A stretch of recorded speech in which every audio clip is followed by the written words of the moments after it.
questions to ask throughout a campaign with the confidence rising. I told WDF don't switch, good times are coming on even deep diving. Fan cams, reactions, watch along, still the pride of London thriving. The Eagles of South, they flying. Keep your eyes on us, we ain't hiding.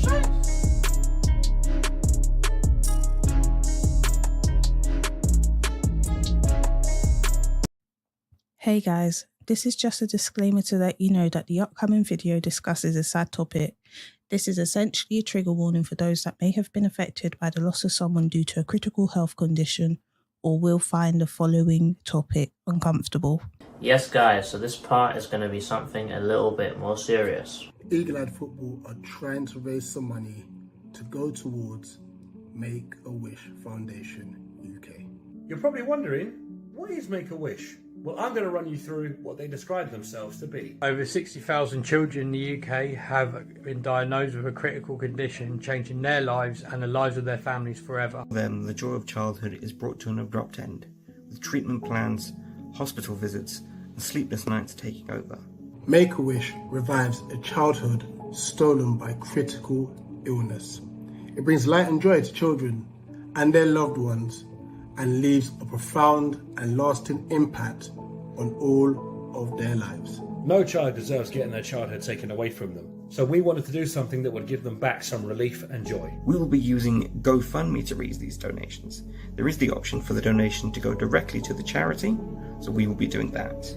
We will not be taking any profit from this in any way. We are trying to raise £500 by the 30th of December, and £150 of that will be donated by our group. Whether we make it to £500 or we go above it, it's great to know that we've helped a good cause. No donation is too small and no donation is too big. Also, because you guys have been such great subscribers, that on the 30th of December we will pick a name at random out of the donations and they will be receiving a thank you prize from Eagle-Eyed Football. The person who wins these sweepstakes will be receiving a free Eagle-Eyed Football hoodie and an Eagle-Eyed Football mug. Good luck. The link to the GoFundMe is on the screen now. It's also in the description. But without any further ado, let's get back to the stream. Thanks for watching. Yo, big up everyone, hope you're well. Just please give me a thumbs up if you can hear me. I've been in such a rush, I didn't check any audio whatsoever. But this is the Roy Presser ahead of the game against Nottingham Forest tomorrow. Early evening kickoff at 5:30. Let's get into it. So, actually, this is the first time we're doing this live, by the way. These are normally pre-recorded. So, chuck in your comments, obviously, after each topic that's been discussed, and I'll read out the comments as we go along as well. So, firstly, and I'll tell you what, I won't lie, this presser was almost very depressing. But we'll get into it. Right. Firstly, was asked, can we get an update on Eze's injury? Talk that it's a hamstring injury. And Roy had said, yes, he's had a hamstring injury. He's had a scan on it, and we will have to have a second scan, but it is a serious injury. So the follow-up question to that was it serious as in 5 to 6 weeks? Or is it too early to say? And Roy goes, and that just said it all. And after that, I was just like, oh gosh, this is going to be a bad one. I preferred not to say because I'm optimistic in these things. The severity of the injury might suggest that it would be that time frame. But to be fair, the medical team would be working very hard to shave off time from that prognosis. It's definitely a bad one for us. Listen, it's a hamstring injury, which clearly shows it's going to be quite simple. It's probably a grade 2. So not as severe as Elise's, because Elise's was a complete tear, which is why it's kept him up for months. But it's definitely going to be 5 to 6 weeks. And you know what? The only saving grace that we have is that there's a 2-week international break. So in one sense, he might have picked up an injury with international break. We don't know. And also, if obviously after those 2 weeks, he would have then gone into week 4. So then he probably missed about 3 Premier League games or 3 weeks worth of football after this week. So there's only that little glimmer of positivity in such a terrible thing. We are already light as it is as a squad. And earlier this week, hearing the news that it could be out for 6 to 8 weeks, knowing our injury list was just like, oh man. Let me just get into a few of the comments. As I told the little one to turn the volume down a little bit. Right, turn it down a little bit for me to go. Big up Bobby, big up Henry, and thank you to you and Earth, obviously giving a thumbs up, saying that you can hear me. Roy is losing it. I tell you what, when it gets towards the end, oh my gosh, when he was asked about Gyro, but we'll get there. Big up Damo as well. Big up Kevin. I'm hiding till Xmas. I tell you what, that might not be a bad shout because I think it's towards the end of November, and then our December fixture list is stupid. It is bad. It is crazy. And big up the chairman. It's not looking good. Right. Next, he was asked, any potential good news regarding Michael Olise? I know there was a previous setback. Any chance of him returning soon? His answer, no, not soon. Again, we're going to have to wait. And another one we're going to have to wait on. 2 of our most creative players we're going to have to wait on for a period of time. And it could be a considerable period of time. We are going to be dependent on the players we have come in and have taken their place. And to be fair, they've been doing well. I'm very satisfied with how we've been playing as a squad. There's no point complaining about injuries. They do happen, and we must not feel sorry for ourselves. There is no time frame on Michael Olise's return. That is crazy. It's already bad enough that Ebbs is out, but they're not having a time frame on Michael's return. Oh, man. It's so crazy because just before the United game, things looked like they were picking up a little bit.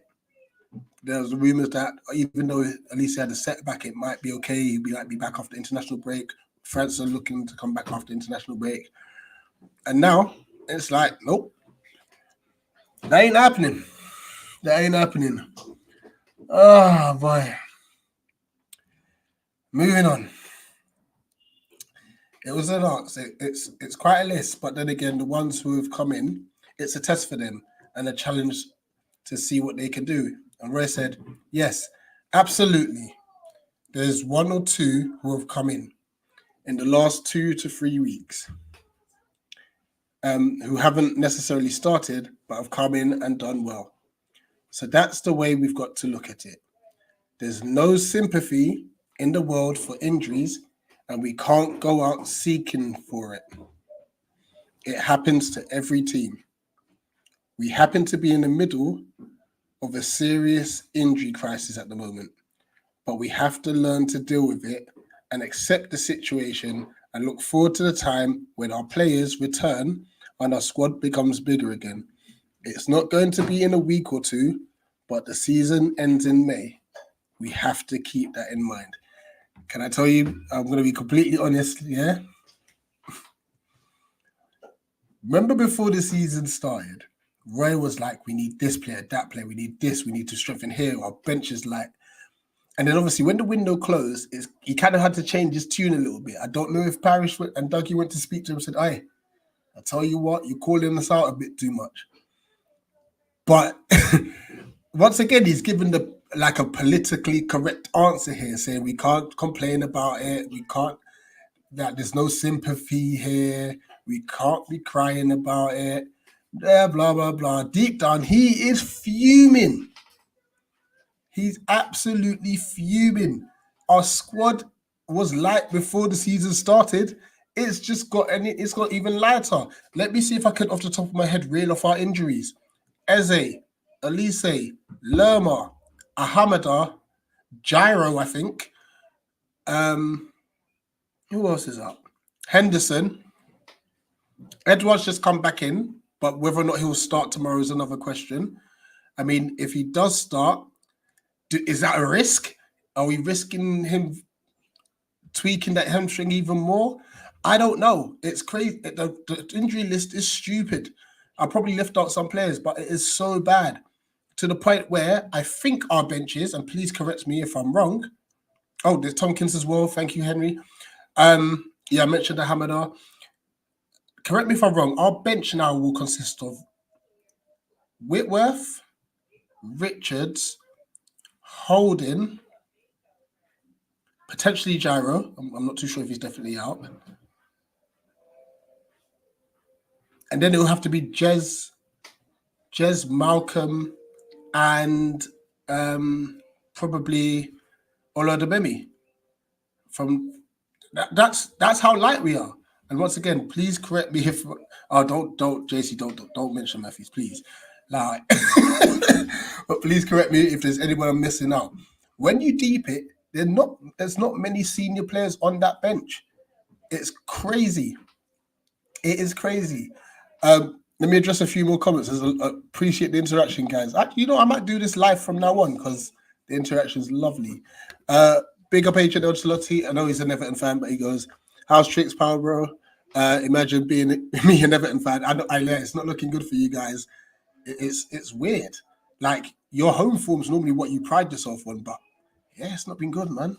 It's not been good." JC, big up saying it. All this tells me is Schlupp will get most appearances this season. Listen, we need to just. I know it's annoying. We didn't want Schlupp starting. We're just gonna have to accept he's gonna be playing every game from now on. We're just gonna have to accept it, And we're saying injuries happen to every team, but not like this. Absolutely, our injury list is crazy. It is so bad. Big up to Cody Seacamp. We're screwed this week. Listen, I know it sounds negative. Take a draw and run with it. Tomorrow's game is going to be absolutely difficult because not only have Forest got a very quick team going forward, how are we going to create chances? Take a draw and run with it. Absolutely. The other way I think we should play this is allow them to have the ball. Maybe we could play on the counter. I know it's a home game, but we'll see. 6 hamstring injuries. Are they not warming up properly? It could be that. It could be the intensity of training. It could be the boots that are being made now. Because to be fair, the hamstring injuries are not just Palace. There are a lot of hamstring and ACL injuries at the moment that are going around the league. But yeah, we've just had too many injuries. It's crazy.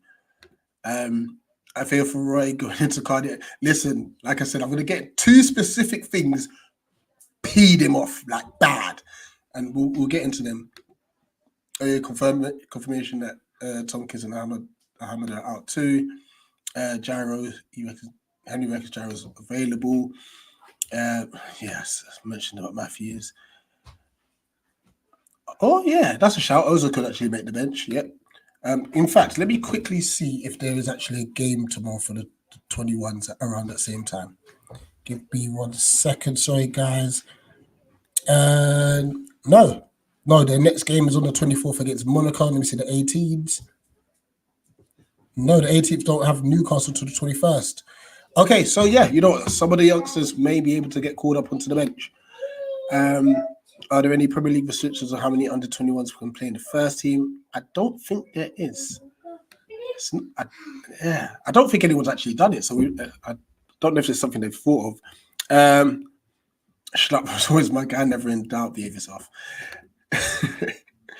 I almost care more about not getting any more injuries tomorrow than the actual result. Yeah, listen, we have to get into that international break somehow tomorrow with no additional injuries. That 2-week international break, I think it's 2 weeks. We're just going to have to hope that players come back. Schlupp needs to play the game of his life this week, absolutely. Just saying with Vieira, we never got injuries because we didn't train. That's a fair shot, It's a fair shot. If Schlupp plays the whole season, will that belly still be there? I saw one tweet. It was crazy. It said, Brighton got Ansu Fati. Sorry, just hold on. Just lost focus. There we go. Brighton's got Ansu Fati, and we've just got a fatty. It's proper rude. Proper rude. Anyway, let me continue. Right. On a positive note, Matheus França is settling in well, but he's still very young, though, isn't he? Is that someone to be grounded with him since he's from Brazil, or have you seen a lot of him? I tell you what, Roy was fuming. Here's his response.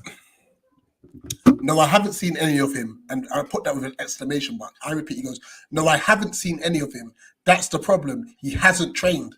I'm a bit irritated that YouTube videos are going out of him training because he hasn't been training. He's not done one full training session with the team as of yet. The good news is that he's no longer injured and he's free to join in with the rest of the squad. On Monday this week, he was free to join in as a spare player, not taking part in any actual thrust of football. He couldn't play in any game-like situations, but he could be an extra body, which is good because he's not been doing that since he came to the club. So that's a big stride forward. We're going to need these 2 weeks in particular. Well, I hope he can be released to train fully with the team and use those 2 weeks to get him fully up to speed with the team and to assess him. There's no doubt he has talent. One would hope so because he's a big signing for the club. Let me tell you this. The way he answered this question is one of two things. One, he was fuming because maybe França is a potential, hidden gem that he may have wanted to release. Maybe even in tomorrow's game. I highly doubt it, but he was like, why on earth have you released footage of França training? He was not happy. The other thing he could have been ticked off about is the fact that it could, like I said, it could be just giving other clubs the opportunity to look into França, see what his skills are. I don't know, but he was not happy one bit. He was not happy at all. Moving on. Let me just check these. Have you seen Origi's barely? I haven't actually. Oh, snap! They've got Origi too, haven't they? Their squad's mad big. Can we point fingers at our training staff at this point for not keeping our players fit, or is it lack of bench that we've? I think it's this. It's the latter. I think we've not been able to make changes. Lots of players are getting 90 minutes, like at high intensity every week, and I think that's a factor that's played into it. Honestly, because Ebbs obviously walked off the pitch against Man United, and I thought it was just a tactical change, but obviously there was more to it. Okay, moving on. A win against Forest, and it will be a good end after a great win last week, and it puts you firmly in the top half of the table. If looking at the positives, and Ray responds, yeah, but we've got to beat Forest first. That's a serious challenge, irrespective of what we've done so far. We have a lot of respect for them, and we know that they're a good team, and we know they will be very hard to beat. That's one of the easiest traps for a football team to fall into, that when you get a result away from home against a team you're not supposed to, that's when you meet a team in your ballpark is going to be easy meat. This is certainly not our way of thinking. We are concerned about the threat that they will pose. We're concerned about the fact that we would have liked to have a stronger group of players to get us through the game. It's not the 11 that I put out on the field that concerns me. It's the fact that we don't really have any senior players to come off the bench who can help us see a game out. It's becoming more than an 11-man game with the extra time being added on and the extra intensity. Most teams are turning to 4 to 5 subs in a game, and that's what concerns me more than the 11 on the pitch, which obviously highlights the fact that, listen, I mean, Roy rarely makes changes anyway, but we've got no real attacking option off the bench apart from going to the youth. So let's say if we are down, it's more than likely that we're going to be trying to keep the scoreline down rather than trying to get an equalizer. You know, just because of the characters we have, the personnel we have on the bench. Once again, this goes back to the window. It goes back to that transfer window, the shocking transfer window at that. Next, he was asked, so no Chilwell or Shaw for England and Tyrick Mitchell not selected. I'm sure he's disappointed, but there's reports that he might switch his nationality and represent Jamaica. How is it to pick up a player who might be disappointed at not getting called up? JC, where are you? And RHEA to that extent as well. In fact, Nate too. Roy violated it. I'm sorry. First, there has to be truth in the story, and as it's completely false, and Tyreek has no interest in playing for Jamaica. I thought, wait, whoa, whoa, wait a minute there, right? Hold on a sec. That's a bit rude. That's a bit harsh. Like, what if he does? And even if he doesn't, you can't go out and say that publicly. That's crazy. And furthermore, he's motivated to add to the cap he already has for England. He was surprised when the story of that nature comes up. I don't see any point in discussing this because as far as Tyreek and I are concerned, he's fully focused on Crystal Palace and focused on impressing Gareth Southgate again. I'm just like, Roy, be easy there. Maybe he might represent Jamaica. You never know. There's a lot of players that have changed allegiances. Wolf did it, you know, so we can never rule that out. Right, a few more comments. The owners need to be more accountable for our situation, for not giving us what we needed to attack the transfer window like we should have. Absolutely. I can't imagine how Roy feels right now. He's fuming, but I feel like he's been told, listen, settle down in your press conferences because you've been calling us out too much. Earth here saying, have no fear, Rich. We have to go scoring machine. Anderson, they even tweeted that he was shooting. We might have to just stick him up top. It might have to be that, to be fair. Jason saying it's old age. And Cody with another comment. No, it's a great time for this computer to go slow. At Earth, I'm going to be gutted if we send Anderson to Newcastle. 100%. But it's listen, we're going to have to accept that our players are going to go. There's no ambition from our club. So these players are going to want to leave. After seeing what Wolf did in the Champions League, they're all thinking, oh, I want a piece of that. Honestly, he should go for Jamaica, already a decent team, and he would bring lots of quality to that team. You know what? As it stands, I don't disagree with you, JC. However, listen, I don't want any of our players going international duty. It's cursed. It's a poison chalice for our club at this moment in time. It's crazy. Bare injuries. All right, moving on. With the VAR incident and Klopp wanting the game replayed, joke, man. Do we have to accept that there will be human error even though there is technology?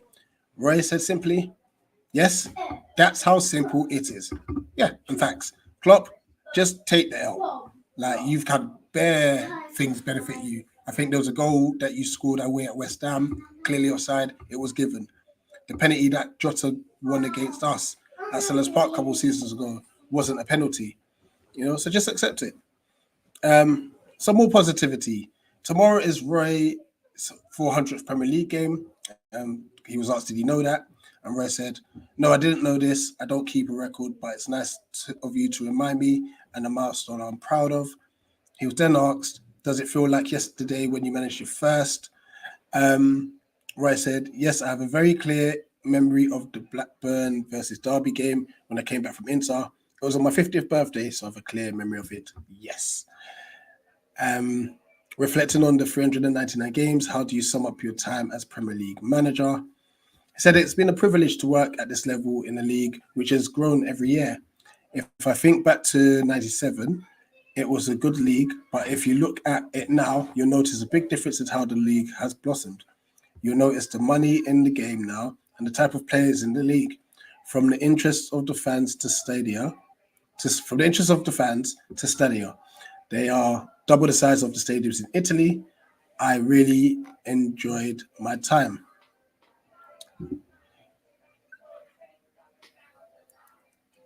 Next up, sorry, I got to text it. Do you have another 100 games in you? And he said, no.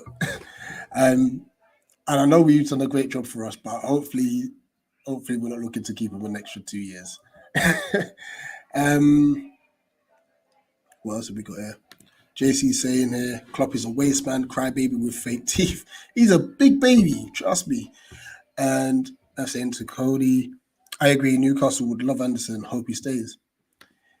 Question here from Cody, how do you feel about our chances tomorrow? Not for our starting 11, but with our bench. Do we risk playing the starters for 90 minutes knowing an injury situation because I fear Roy has no other choice? He ain't going to make much changes, which is going to be a big problem in my personal opinion.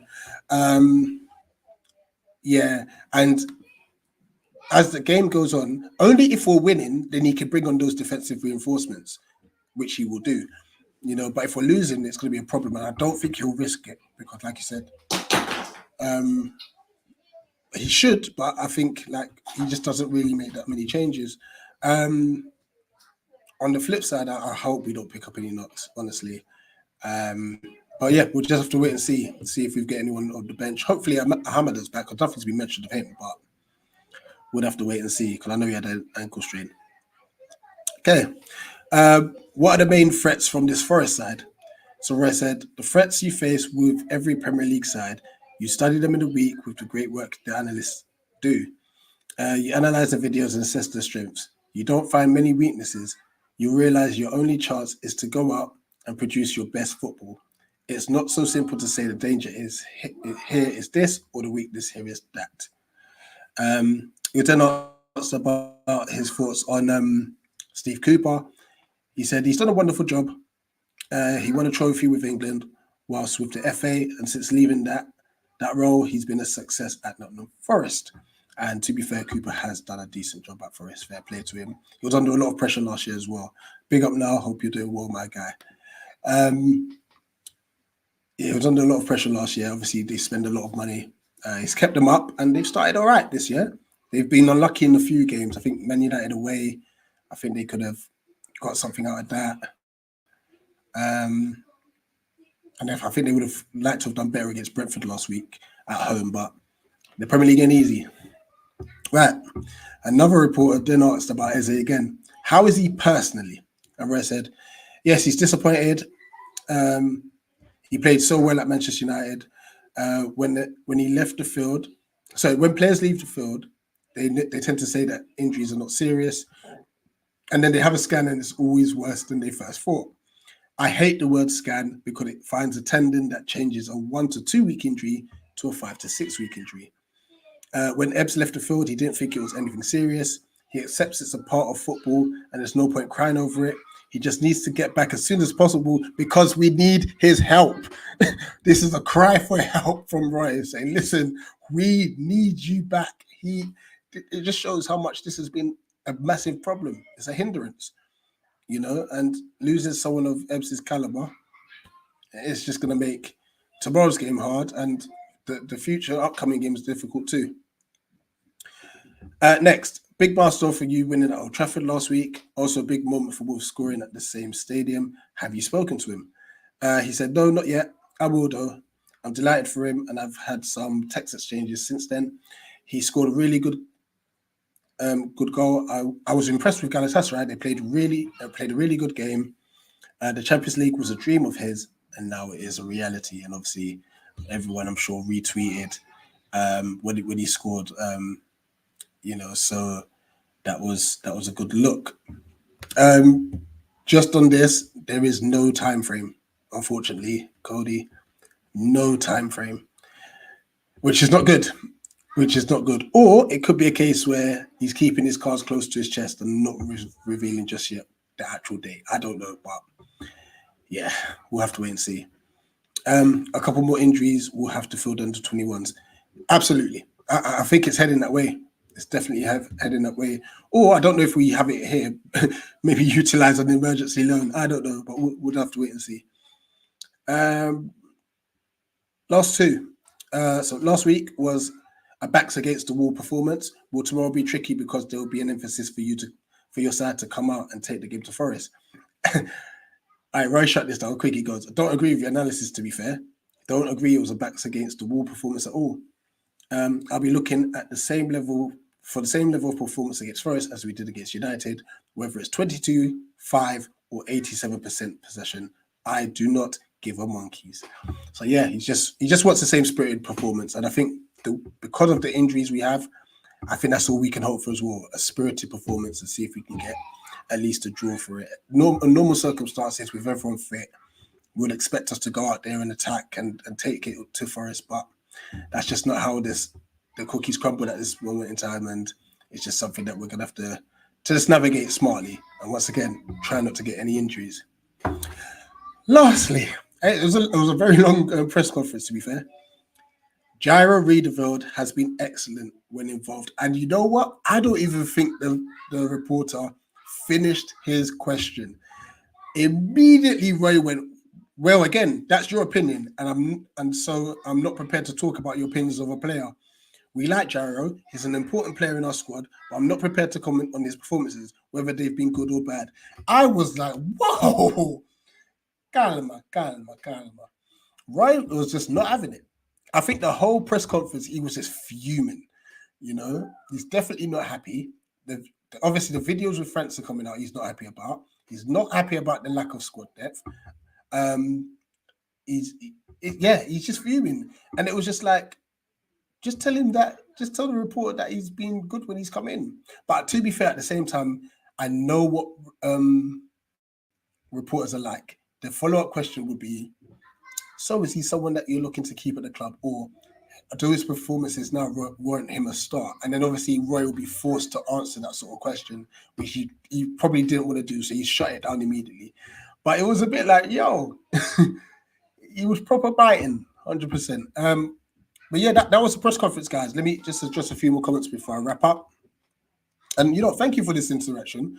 If you prefer the Roy Presses to remain as a live stream, just let me know in the comment section after the video. I'm happy to do it live. I think for me, it's a bit easier because I come back from work and I'm listening to the presser and then I record it. And it kind of feels like, well, I've seen it on Palace TV and you've just recorded a video. But here, you can have conversations, questions, and back and forth. So I prefer it live, but let me know what your thoughts are. Earth saying it, is Andrews Townsend coming back for a short period? I would get him back. Personally, I would get him back.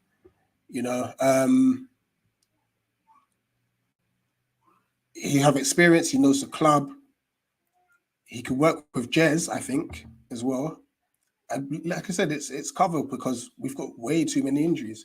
So I will get him in, even if it's a 3-month sort of one until January, and then see if we extend it from there. Sounds like Laurie was feeling frosty. Absolutely feeling frosty. Damon here saying, is it still up on the Palace player? Yeah, because I got in home from work about like 5:30, 6ish. So I made sure I listened to it. So yeah, check it out. It's still on Palace TV. Still up there. Do not work, go slow me now. Come on, with Ellie at the end. This damn laptop. There we go. I've really got to get a new one. Cody saying, when we can get our full squad back, we will be on another level. And I agree. Just stay positive, Palace fans, till then. Because I know our boys will put out a show when they get back. 100%. And you know what? I think every Palace fan, I think if there's any anger, it's not towards the players at all. Well, maybe towards Schlupp. But we know that we're just doing as best as we can. We've picked up 11 points with our front three being Schlupp, Ayew, and Mateta, or Schlupp, Ayew, and Edouard. We've picked up 11 points. That's incredible. I'm sorry, we actually have done well, And with the games that we may have lost, the Villa one was very close. We got robbed in that towards the end. The Arsenal one, it took a penalty. So we haven't really, the Fulham was dreadful, but we've given a good account of ourselves every game we've played so far, in my personal opinion. Bro didn't get baited like Wolfie. Wolfie, man. Listen, Wolfie is a troll. Don't listen. Don't, please. I've seen some of the comments. Who's that guy? Get me on with him. He's just a troll. Like he's a good guy. He's just trolling. As I'm gonna wrap up quickly and do daddy duties because it seems like the girls are doing a madness there. Damo says live. Cody says live. Yeah, you know, cool. I'll do it live. I'll keep it live. What I'll do is I'll set it as like 7 o'clock-ish, hopefully. I had to change it to 7:10 because I hadn't finished typing up the notes and stuff, so that's why I changed it. But I'll aim for like a 7 o'clock on a Friday.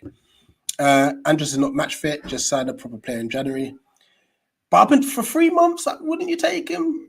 Even though he's not, it's just an extra body. We just need a bit more experience, to be honest. A third of our way to safety already with that front line. It's mad. I don't know how we're doing it. And we're playing good football, you know. We've definitely done well considering. Yeah. Lastly, Mitch says, I just hope that our attacking injuries don't resolve just in time for a defensive injury crisis to start. Yeah, if that happens, I'm just going to write off the season. It's like, imagine everyone's coming back and then all of a sudden we get some crazy injuries after that. And Henry says, hey, Yannick Bolasie free agent. No, nah. That's nostalgia, to be honest. Nah. I think his injury record's worse than Townsend's, to be honest. We've already got a massive injury crisis, but yeah. And that was the presser. Yeah, you know, I'm going to do it live from now on. I appreciate you all, guys. Thank you all for tuning in. Smash the like button on the way out, or if you haven't done so already, feel free to share the stream, subscribe if you're new, all of that. Listen, we appreciate you. Don't forget, obviously, we've got the Make-A-Wish campaign that's going to go up all the way up until the 31st of December. And yeah, thank you for those who've donated so far as well. It's for a great cause. But yeah, other than that, tomorrow, if you're at the game, come find us outside the fan zone. We'll do the fan cams. It'd be great to speak to some new fans. I know obviously with transport stuff and that being a late kickoff, it might be like, I can't get home. But if you are willing to speak to us, that is where you'll find us. Other than that, people, appreciate you all. And up the Palace. Ye goes.